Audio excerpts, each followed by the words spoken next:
Hey there, my name is Abdallah Imam. I have been in the design industry for over 12 years and I have had the pleasure designing SaaS and enterprise tools for companies such as Google and Apple. SaaS and enterprise design problems are one of the most complex problems to solve. There are great UX design job opportunities in SaaS product design and enterprise tools. It could help you improve your design skills and give you an edge in getting a job in UX and product design.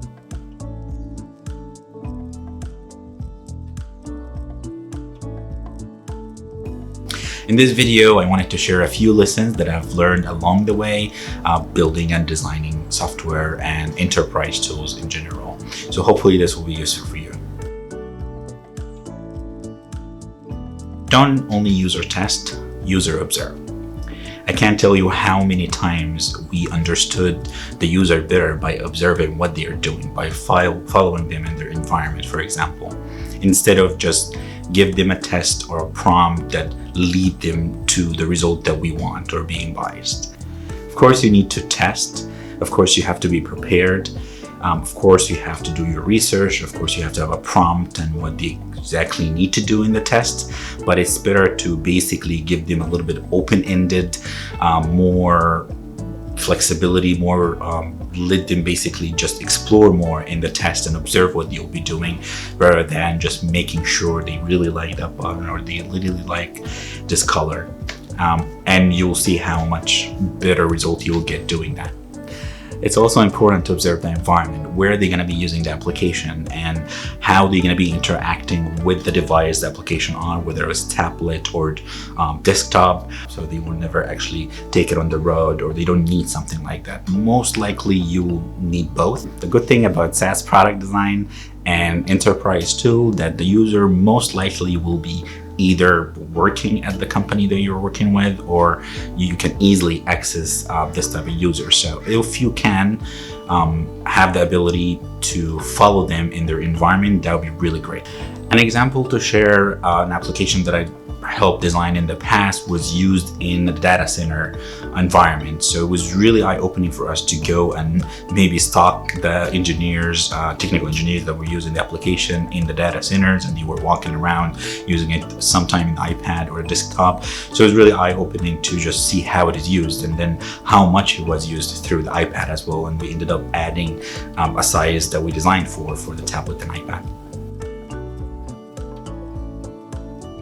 Every user group or team may have specific requirement or need some sort of customization based on their workflow. So here you really have to strike the balance between how much you want to streamline your end-to-end flow and how much customization and change you want to give to the user. And believe me, a lot of these users really need the customization because they are using this SaaS or enterprise tools maybe every day in their life to do their job and get their job done. Sometimes not only teams, but every individual will have a few unique ways that they like to set up their work environment, set up their tools. So you really have to think about, of course, unification and standardization, but also in a way to have it more flexible and adapt to the unique environment and flow for each maybe team or group of people and persona, not necessarily individually. And one of the most important lessons, in my opinion, is try to define your core levels ahead and in the beginning of the design process. Over the years, I have developed my own template, which I'm happy to share with you. Start with the detail level. In the detail level, you can list the smallest and most basic elements that construct the end user deliverable. Think of it as the building blocks and the DNA of your SaaS products. Without it, there will be no application. If we use Google Sheet as an example, at the detail level, you would list things like data, cells, formulas, text, and numbers. If we use another example like Figma or Sketch app, the design tools that we're all familiar with, the detail level will list things like pixels and points, text, lines, shapes, curves, colors, images, pixels and points, etc. Then we have the core level. And at this level, where you start thinking of where these details needs to live. Most likely it will be the deliverable or the end result of using this SaaS tool. If we carry Figma or Sketch app as an example, You should be listing things like menus, artboards, formatting and property panels, design files and different document types, and maybe an ecosystem that the tools is part of, if any, and how it will affect the overall interaction. And then you end with the high level. In the high level, you think of the needs besides creating a mock-up or an artboard. Do you need collaboration tools? Can you share what you create with others? Do you need a concept of projects or folders? Do you need to give users ability to comment, view editing history, or link artboard to create a prototype? Breaking down your SaaS software into smaller chunks and these 3 levels will help you and your team to understand the building blocks of your software, keep you in the same page, and could also help you highlighting the hierarchy of the information architecture later on. It is also just a fun exercise to do, and you can do it on your own or as a part of a design workshop. As I mentioned, I have developed my own template to break it down. I added a link to this template below in the description. It is absolutely free, and feel free to use it with your clients and teams. And it will make me really happy if you do and like using it.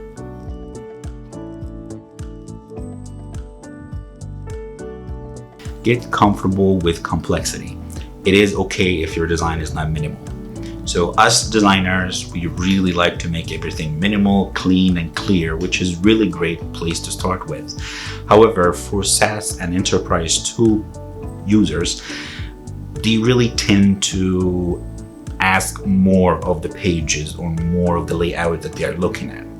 So to think about it that way, imagine yourself when you are using Figma or Sketch or any design tool, Adobe, you really get used to the complexity of where everything is, and you've been using this tool for years.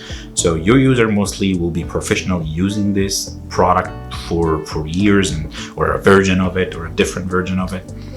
So they already know how to expect how things go. However, if it's a new product that never been used before, you still need to think of the user as someone who's professional trying to get their job done. Probably or most likely will be using the application at least once a day for a long amount of time. So the last thing you want to give them is very minimal for the sake of it, and let them go through multiple and endless amount of pages to find where they want to be or where the things they are looking for. This one is a really important one to talk about, I think. It's stop thinking of your user as they are dumb or stupid. They are not. They are very professional, as I mentioned. They are working every day using the tool. They know probably these tools better than you as a designer or a design team. And at the same time, don't think you have to make it so easy that a child can use a SaaS product or enterprise product, because most likely they won't. What I mean, the more you're trying to make it too easy and too obvious and handheld your users in every step of the way, the more it will get annoying.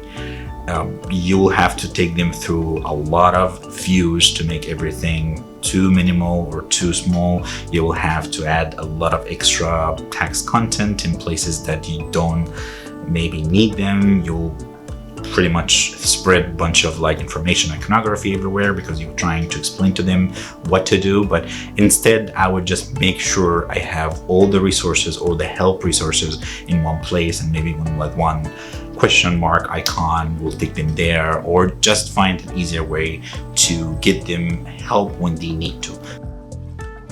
Thank you so much for watching. I hope this was helpful, and if you would like me to go or elaborate on one of them in another video, please leave a comment below, or you would like me to share more videos about more lessons that I've learned along the way.